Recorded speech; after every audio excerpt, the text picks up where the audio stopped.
कौन सा चैप्टर है? चैप्टर नंबर 1, उसका हम लोग सेकंड पार्ट करने जा रहे हैं। स्टार्ट हमको करना है effect of change of pressure on matter. देखिए, पिछले बार हमने पढ़ा था कि टेम्परेचर इंक्रीज और डिक्रीज करने से मैटर पर क्या फर्क पड़ता है, राइट? टेम्परेचर इंक्रीज और डिक्रीज करने पर मैटर पे क्या फर्क पड़ता है। सॉलिड का अगर टेम्परेचर इंक्रीज करोगे तो क्या हो जाएगा? लिक्विड स्टेट पे चेंज हो जाएगा। और लिक्विड में टेम्परेचर इंक्रीज करोगे तो क्या होगा? गैसियस स्टेट पे चेंज हो जाएगा। गैसियस स्टेज पर अगर आप उसको ठंडा करोगे तो वो कंडेंस होके लिक्विड बन जाएगा, और उस लिक्विड को आप ठंडा करोगे मतलब कि फ्रीज करोगे तो वापस सॉलिड बन जाएगा। तो इसके पिछले पार्ट में हमने ये देख लिया था कि what is the effect of temperature on the state of matter. अब हम लोग क्या पढ़ने वाले हैं? प्रेशर पर। ठीक है, इसका सबसे बढ़िया एग्जाम्पल है क्या? LPG, liquefied petroleum gas. उसमें क्या यूज करते हैं हम लोग? Petroleum gas. ठीक है, आपको मालूम है कि जब destructive distillation, fractional distillation of petroleum करते हैं तो सबसे ऊपर वाले पार्ट से हमें पेट्रोलियम गैस मिलता है, क्योंकि यही एक पार्ट है जो लिक्विफाई नहीं होता, बाकी सब लिक्विड स्टेट में चेंज हो जाता है ठंडा होने पर।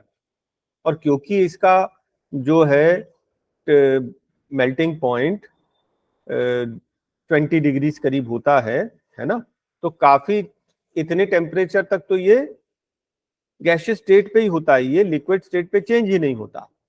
अब इसको हमें लिक्विड स्टेट पे चेंज करना है तो क्या करना पड़ेगा? प्रेशर अप्लाई करना पड़ेगा।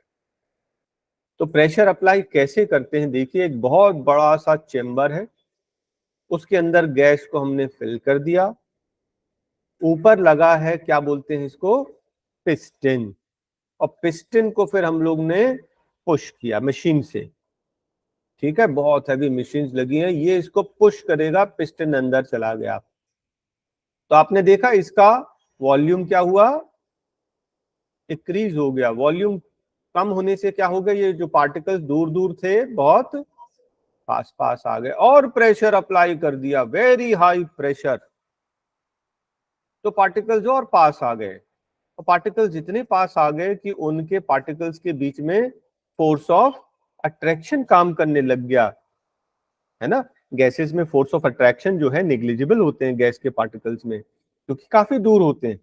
इतने पास आ गए कि उनके बीच में फोर्स ऑफ अट्रैक्शन लगने लग गया, इसका स्टेट चेंज हो गया, ये गैस से लिक्विड बन गया, गैस से लिक्विड बन गया। देखिए आपने क्या किया? स्टेट चेंज कर दिया, हो गया स्टेट चेंज। क्या आपको एलपीजी समझ में आया? तो एलपीजी में क्या करते हैं हम लोग? पीजी लेते हैं, पेट्रोलियम गैस, उसके ऊपर बहुत प्रेशर अप्लाई करते हैं तो उसका स्टेट चेंज हो जाता है, अब वो बन जाएगा एलपीजी। आप खुद ही सोचो, एक सिलेंडर के अंदर कितनी गैस होती है कि एक महीने जलाते रहते हो खत्म नहीं होती है ना। नॉर्मली ये होता है ना हमारे घर में, कॉमन घरों में, कि एक सिलेंडर एक महीने चलता है ना कम से कम।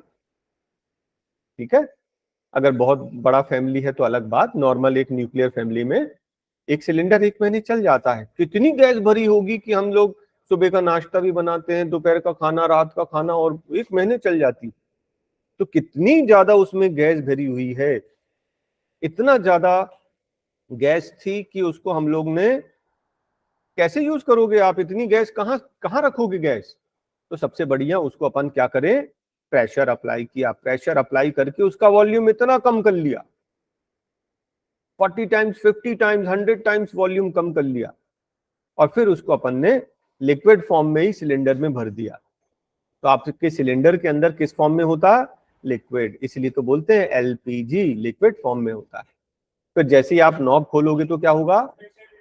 प्रेशर रिलीज हो जाएगा। प्रेशर रिलीज हो जाएगा तो वापस वो अपने स्टेट में, गैसियस स्टेट में चेंज हो जाएगा, और पाइप से फिर वो गैसियस फॉर्म में आएगा आपके स्टोव में। और गैस को जैसी ऑक्सीजन मिलेगी, है ना, वो आग पकड़ लेगा, जल जाएगा। आपको इतना समझ में आया? तो हमने फर्स्ट एग्जाम्पल किसका लिया? एलपीजी का। एक सेकंड एग्जाम्पल, ये एग्जाम्पल जरूरी है, CO2 का। CO2 समझ रहे हैं क्या है? ये तो कार्बन डाइऑक्साइड है, गैस है। और इसको क्या किया मालूम है? खूब प्रेशर अप्लाई किया, लेकिन प्रेशर अप्लाई करने से भी काम नहीं चलेगा। लिक्विड तो बन गया, ठीक है, प्रेशर अप्लाई किया तो लिक्विड बन गया, लिक्विड बन गया तो सिलेंडर में भर के यूज कर सकते हैं। लेकिन हमने एक काम और किया, क्या किया मालूम है? उसको फ्रीज कर दिया, टेम्परेचर डिक्रीज कर दिया। तो वो जो हमने प्रेशर अप्लाई किया था, ध्यान से देखना, CO2 कैसा था? गैसियस स्टेट में। हमने बहुत प्रेशर अप्लाई किया, प्रेशर अप्लाई करने से CO2 बन गया लिक्विड स्टेट। फिर हमने क्या किया? उसको फ्रीज कर दिया, फ्रीज करने से वो क्या हो गया? सॉलिड बन गया। इसी को बोलते हैं ड्राई आइस। इसको बोलते हैं ड्राई आइस। कैसे बनाते हैं ड्राई आइस? CO2 को पहले कंप्रेस करते हैं, प्रेशर अप्लाई करते हैं, तो उसका वॉल्यूम कम हो जाएगा, वॉल्यूम कम हो जाएगा, पार्टिकल्स पास पास आ जाएंगे, स्टेट चेंज हो जाएगा। स्टेट कौन सा हो जाएगा? लिक्विड।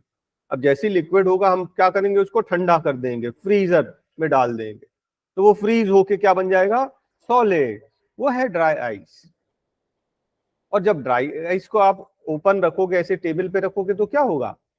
प्रेशर रिलीज हो गया। वो धीरे धीरे जैसे उसको हीट मिलेगी,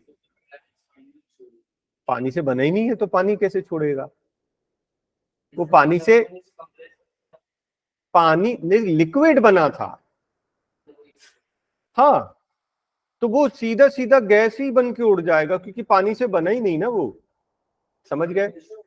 हाँ हाँ, यस, हाँ।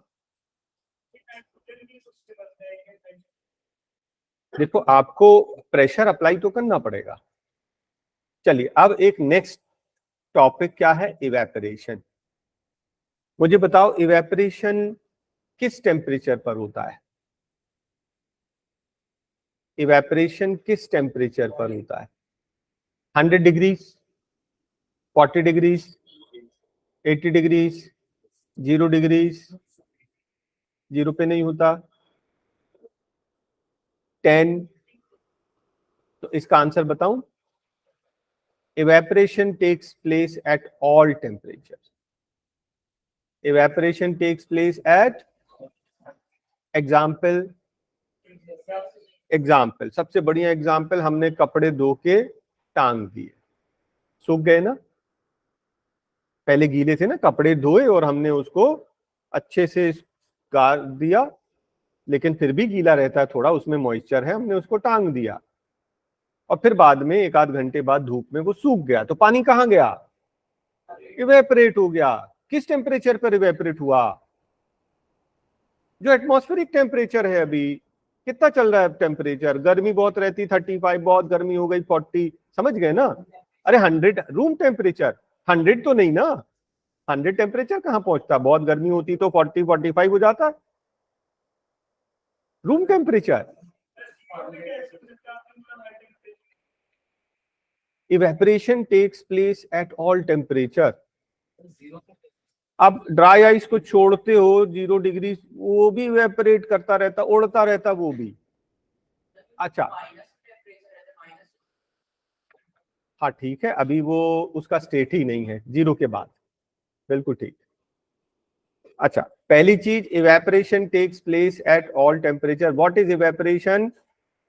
The process of changing of vapour below the boiling point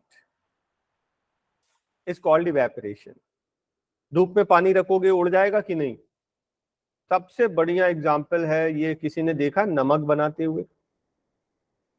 ये देख लो नमक कैसे बनाते, कैसे बनाते हैं मालूम? नमक समुद्र के पास, समुद्र के पास देखिए, मान लीजिए समुद्र है, और समुद्र के पास जो जमीन है वो खेत खेत जैसा रेक्टेंगुलर बना लेते हैं, इसका पानी आने देते हैं अंदर। कैसे? हाई टाइड में पानी बढ़ जाता है, पानी अंदर आ गया, और फिर जो है उसको अपन ने इसको ऊंचा कर दिया, जब लो टाइड आई तो ये पानी वापस नहीं जाएगा, वो पानी इसमें भर गया, इस खेत में पानी भर गया। ये देखिए, ये खेत में पानी भर गया,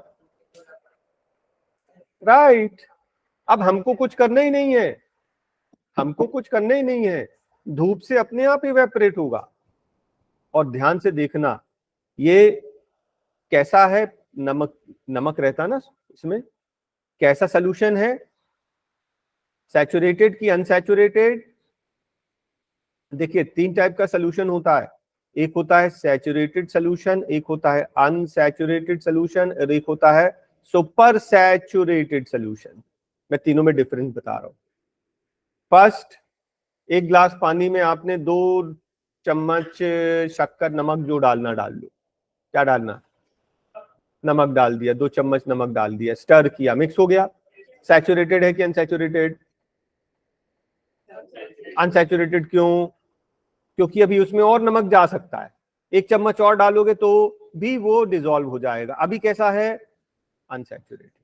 आप 1 चम्मच और नमक डालो, फिर स्टर करो, मिक्स हो गया, और डालो और स्टर करो, मिक्स हो गया। डालते जाना, एक लेवल आएगा जब और नमक उसमें डिसॉल्व नहीं होगा, वो क्या है, सैचुरेटेड। मतलब पेट भर गया, सैचुरेट, समझ गए ना? अब और नहीं जाएगा, और नमक उसमें डिसॉल्व नहीं होगा, इसको बोलते हैं सैचुरेटेड। और एक चीज होता है सुपर सैचुरेटेड। सुपर कैसे होता है, नमक तो अब और डिसॉल्व होगा ही नहीं, अब क्या करें, अब हीट कर दो। अब क्या कर दो, हीट करोगे, हीट करोगे ना, फिर से पतला हो जाएगा, अब और नमक चला जाएगा उसमें, वो हो गया सुपर सैचुरेटेड। अब ध्यान से सुनना, क्या, हीट करने से डेंसिटी डिक्रीज होती है। अरे आप लोग चाशनी देखें, वो जलेबी बनाते चाशनी, है ना, वो सैचुरेटेड सोल्यूशन हो गया, समझ लो। गरम करते हैं, वही शक्कर की चाशनी, जब वो गरम करते हैं तो आपने उसमें बना लिया, और जब ठंडा करोगे ना तो क्या होगा, फिर वापस क्रिस्टल्स। अभी ये अब मैं समझा रहा हूं आपको। सुपर सैचुरेटेड कैसे बनता है, हीट करके एक्स्ट्रा शुगर या सॉल्ट डाल दिया आपने, है ना, और गर्म है ना, तो तब तो ठीक है, वो लिक्विड में रहेगा। लेकिन जैसे ही आप ठंडा करोगे, क्या करेगा,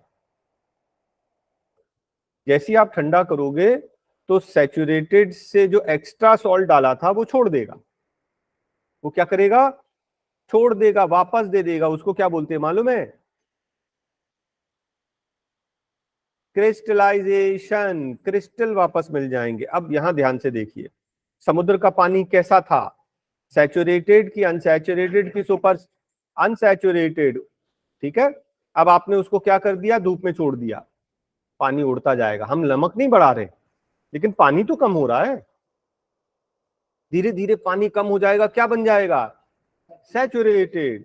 पानी और उड़ जाएगा, क्या बन जाएगा, जैसे ही सुपर सैचुरेटेड हो जाएगा, ये नमक छोड़ देगा, ये पूरे नमक सफेद सफेद सफेद सफेद सफेद पूरे में दिखने लग जाएंगे।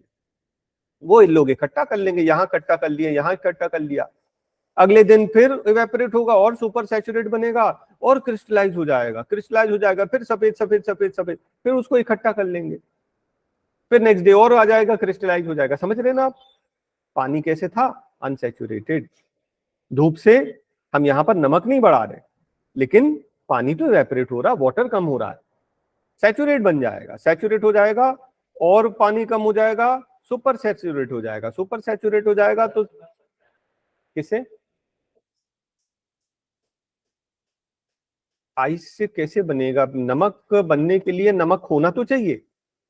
जैसे सी वाटर में पहले से सॉल्ट होता है ना, तो हम सिर्फ उसको इवेपोरेट कर रहे हैं और कुछ नहीं कर रहे, हम उसको इवेपोरेट कर रहे हैं ताकि वो अनसैचुरेटेड से सैचुरेट बने और सैचुरेटेड से सुपर सैचुरेट बने। और क्योंकि सुपर सैचुरेटेड को जैसे ही ठंडा करोगे क्रिस्टलाइज कर देता, क्रिस्टल्स आपको दे देता वापस। ओके, इस तरीके से नमक बनता। अच्छा, अब हम क्या पढ़ने जा रहे हैं, next topic, factors affecting evaporation. Evaporation किसके ऊपर डिपेंड करता है, टेम्परेचर, यस नो? जिस दिन धूप रहती है कपड़े जल्दी सूख जाते हैं, राइट, और भी बहुत सारे एग्जाम्पल दे सकते हैं हम लोग। नेक्स्ट, गर्मी में पानी जल्दी सूख जाता है, कपड़े जल्दी सूख जाते हैं। अब आगे सरफेस एरिया, ठीक है। अब सरफेस एरिया को समझाने के लिए मैं आपको एक एग्जांपल दे रहा हूं। आप एक गिलास पानी लाए और लाते लाते धोखे से गिर गया रूम में, और आप उसको जल्दी से सुखाना चाहते हो, और आपको सुखाने के लिए कोई कपड़ा नहीं है, क्या करोगे? क्या करोगे? अभी फैन नहीं चालू करना है, क्या? अब बताऊं मैं? वाइपर से फैला देंगे, वाइपर से फैला देंगे। फैलाने से क्या होगा? सरफेस एरिया बढ़ जाएगा, सरफेस एरिया बढ़ जाएगा, पूरे में फैला दो। सरफेस एरिया बढ़ने से इवेपोरेशन फास्ट होगा। बात समझ में आई? ऐसी करते हैं ना, पानी गिर जाए अगर तो आप उसको पूरे में फैला दो, जल्दी सूख जाएगा। तो कौन सा पॉइंट आ गया? Surface area. Surface area increase होने से रेट ऑफ इवेपोरेशन इंक्रीज होगा कि डिक्रीज? इंक्रीज। एक मिनट पहले हम लोग ये 4 पॉइंट्स पढ़ेंगे, उसके बाद जितना पूछे। टेम्परेचर इंक्रीज करने से रेट ऑफ इवेपोरेशन इंक्रीज होता कि डिक्रीज? इंक्रीज। इवेपोरेशन फास्ट होता है। सरफेस एरिया इंक्रीज होने से इवेपोरेशन फास्ट होता है। विंड स्पीड, अगर आपको मालूम है ना कि बरसात में कपड़े नहीं सूखते जल्दी, तो क्या करते हैं, कैसे सुखाते हैं? घर में अंदर डाल देते हैं और फैन चालू कर देते हैं, राइट? तो विंड स्पीड, जिस दिन हवा तेज चल रही हो कपड़े जल्दी सूख जाएंगे, विंड स्पीड इंक्रीज करेंगे। थर्ड पॉइंट क्लियर हो गया। और एक पॉइंट और है, ह्यूमिडिटी। अब मुझे बताइए व्हाट इज ह्यूमिडिटी? सबसे पहले नमी रहती है, और थोड़ा सा और अच्छे से बताओ। मॉइस्चर इन द एयर, बिल्कुल ठीक। The amount of water vapour present in the air. Air की ना एक कैपेसिटी है, इतना ही वाटर वेपर वो होल्ड कर सकता है। मैक्सिमम जो वो होल्ड कर सकता है ना वाटर वेपर, उसको हम लोग बोलते हैं 100%। इतना मैक्सिमम वो होल्ड कर सकता है वाटर वेपर, इससे ज्यादा वो वाटर वेपर एयर में नहीं आ सकता। मैक्सिमम, समझ गए? परसेंटेज कैलकुलेट करते हैं तो हम बोलते हैं आज बहुत ह्यूमिडिटी है। ह्यूमिडिटी है मतलब वाटर वेपर ज्यादा हो गया एयर में। कहां से ज्यादा हो गया? बारिश हुई, धूप निकल आई, इवेपोरेट हो गया। वाटर इवेपोरेट होकर कहां गया? एयर में। तो दूसरे दिन आप बोलोगे बहुत चिपचिपा लग रहा है, ह्यूमिडिटी बहुत ज्यादा है। ह्यूमिडिटी ज्यादा है क्योंकि वाटर कंटेंट। अच्छा, अब आपको बता रहा हूं, जो मेट्रो सिटीज हैं, मेट्रो सिटीज नहीं, coastal areas, coastal cities, Bombay ले लीजिए, कलकत्ता ले लीजिए, मद्रास ले लीजिए, जहां भी समुद्र के पास वाले एरिया हैं, वहां पर बहुत मौसम, बहुत ह्यूमिडिटी रहती है। ह्यूमिडिटी क्यों? बाजू में समुद्र है, धूप से क्या होगा? वाटर हीट होगा, इवेपोरेट होगा, वो वाटर वेपर कहाँ जाएगा? एयर में चला जाएगा, बहुत ह्यूमिडिटी होगी। ह्यूमिडिटी से क्या परेशानी मालूम है? चिपचिपा लगता है। चिपचिपा क्यों लगता है मालूम है? हमको पसीना आता, गर्मी रहेगी, खूब मेहनत कर रहे हैं, पसीना तो आएगा, लेकिन पसीना सूखेगा नहीं। पसीना क्यों नहीं सूखेगा? क्योंकि वाटर, जो वाटर वेपर है एयर में पहले से बहुत है, वो और ज्यादा वाटर वेपर एब्जॉर्ब नहीं करेगा। कपड़े डालोगे सूखेगा नहीं। बारिश में क्या होता है? ह्यूमिडिटी बढ़ जाती है, कपड़े आपने डाला लेकिन वो सूख नहीं रहा। क्यों नहीं सूख रहा? क्योंकि एयर में पहले से इतना वाटर वेपर है और ज्यादा वाटर वो एब्जॉर्ब करेगा नहीं। अच्छा, मुझे बताइए किस सीजन में ह्यूमिडिटी सबसे कम होती है?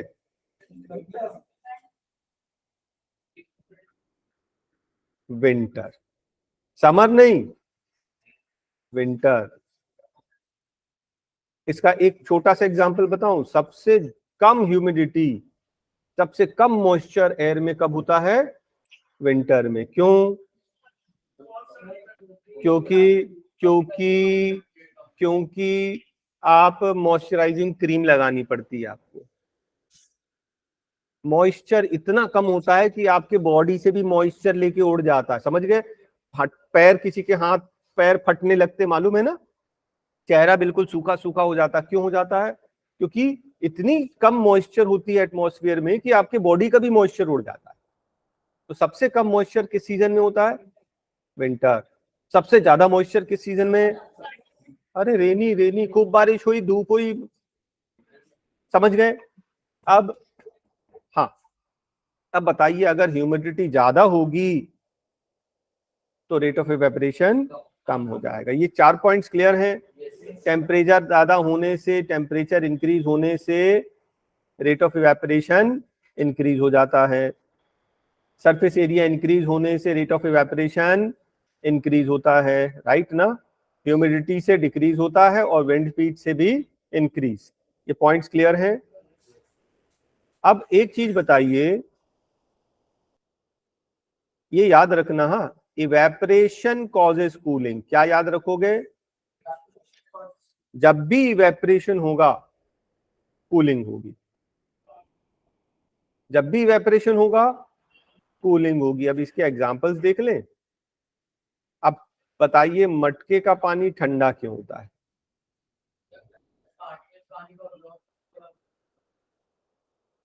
सर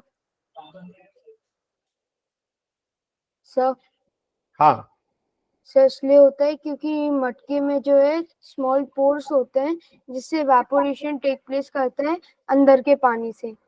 बिल्कुल ठीक, बता रहा हूं, मैं बता रहा हूं। पहले मैं एक एग्जांपल दूं, उसके बाद फिर और एग्जांपल्स की बात करेंगे। जो पिक्चर होता है ना मटका, मटके में बहुत छोटे छोटे होल्स होते हैं जिससे पानी बाहर आ जाता है और ये पूरा सरफेस हमेशा गीला रहता है। इतना छोटे पोर्स होते हैं कि बहुत धीरे धीरे पानी बाहर निकलता रहता, बाहर से मटका पूरा गीला होता है। और गीला होता है तो क्या होगा? इवेपोरेट होगा। और इवेपोरेट होगा तो मैंने अभी क्या बोला था? Evaporate causes cooling. वो ठंडा होता रहता है, ठंडा होता रहता, ठंडे होते होते काफी ठंडा हो जाता है। आपको इंजेक्शन लगाने के पहले स्पिरिट लगाते हैं, और जब स्पिरिट लगाते हैं तो ठंडा लगता है। स्पिरिट लगाते तो ठंडा लगता है, पेट्रोल लगाओगे तो ठंडा लगेगा, है ना? क्यों मालूम है? Evaporation causes cooling. अब और अच्छा सब एग्जांपल, आपको गर्मी बहुत लग रही है, आप मुंह धो के आ जाते हैं और बढ़िया बैठ जाते हैं, बहुत कूल लगता है। बहुत पसीना आता है और आप बैठते हैं, ठंडी हवा चलती है तो क्या लगता है? अच्छा लगता है। Evaporation causes cooling. जब भी इवेपोरेशन होगा कूलिंग होगी। बात समझ में आई? चलिए और आगे देखते हैं। वाटर वेपर एयर में है या नहीं?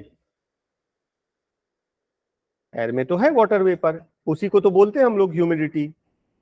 आप प्रूव कर सकते हो कि एयर में वाटर वेपर है? एक बहुत कॉमन सा और important example, very common example. कैसे प्रूव करोगे कि वाटर वेपर है एटमॉस्फेयर में? बोलो।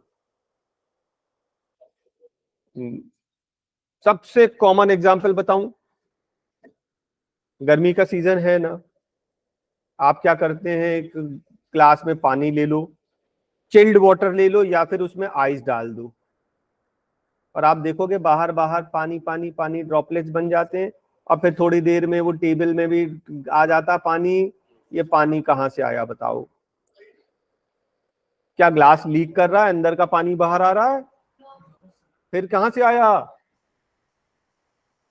अरे देखा ना आप लोग ने, एक फ्रिज से बोतल निकालोगे चिल्ड वाली और टेबल पे रख दोगे, थोड़ी देर में पूरा पानी पानी चारों तरफ। कहां से आया? नहीं, पानी कहां से आया? नहीं, आप समझ ही नहीं रहे। अरे नहीं, एयर में है वाटर वेपर, और वाटर वेपर को जब कूल सरफेस मिलता है तो क्या होता है? कंडेंसेशन। ये वाटर वेपर जो हमारे रूम में जो एयर है, एयर में जो वाटर वेपर है वो इसके ऊपर क्या हो गया? कंडेंस होके इसका स्टेट चेंज हो गया, वाटर वेपर से वाटर लिक्विड, गैस से लिक्विड स्टेट में चेंज हो गया, ये पानी यहां से आया। आप समझ में आया आपको कितना कॉमन एक्सपेरिमेंट है? तो इस तरह से हम ये प्रूव कर सकते हैं कि एयर में वाटर वेपर होता है, राइट। आपने 3 स्टेट्स पढ़े थे मैटर के, सॉलिड, लिक्विड, गैस। एक होता प्लाज्मा और एक होता Bose Einstein condense state. Plasma is the 4th state of matter, occurs naturally in the sun, ठीक है। when electricity is passed through the gas at very low temperature, तभी plasma दिखता है,